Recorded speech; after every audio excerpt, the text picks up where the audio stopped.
movie I watched over break was The Devil All the Time with Tom Holland and Rob Pattinson. It's definitely a dramatic movie, and I know that's not everyone's cup of tea, but I really enjoyed it. It's really suspenseful and just has a great character development, which I feel can sometimes be hard to do, especially in a movie with several storylines, but I think this was really well written and really well performed, and I highly recommend it. One thing I watched over break that I really enjoyed is the movie Tenet. Great movie that definitely makes you think, but definitely don't overthink it, because the whole movie, it's basically about time travel and espionage. It's with John David Washington, who's Denzel's son, and Robert Pattinson and Michael Caine. It's got a great cast, it's got a great plot line, just globe-trotting awesomeness. Something that I watched over break that I'm very excited about is The Matrix.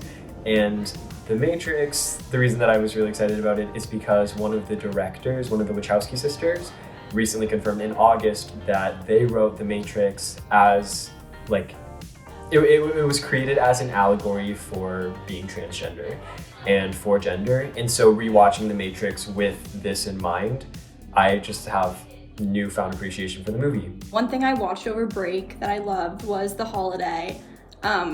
I just loved it because I watch it with my mom every Christmas, and it's just our favorite movie and one of our favorite traditions. One thing that I watched over break that I would really recommend is any British comedy panel or game show. We're talking Mock the Week, 8 out of 10 Cats Does Countdown, James A. Caster's Repertoire on Netflix, The Big Fat Quiz of the Year, you name it, they're all bound to make you laugh. Over break, I watched a lot of Pose. That show is so good. I had been putting it off for so long, and I'm very glad I started because one of the main characters is a ballet dancer, and I was also a dancer in high school.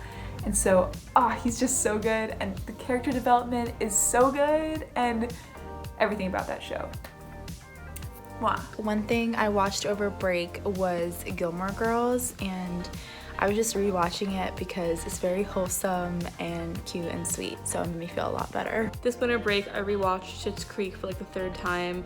I really love Schitt's Creek because the characters are so over the top in a really funny way, and the sets are just gorgeous. My TV recommendation is Victoria on Amazon Prime. It follows the life of a young Queen Victoria as she becomes queen, meets her husband, and deals with being a woman in power when women couldn't even vote.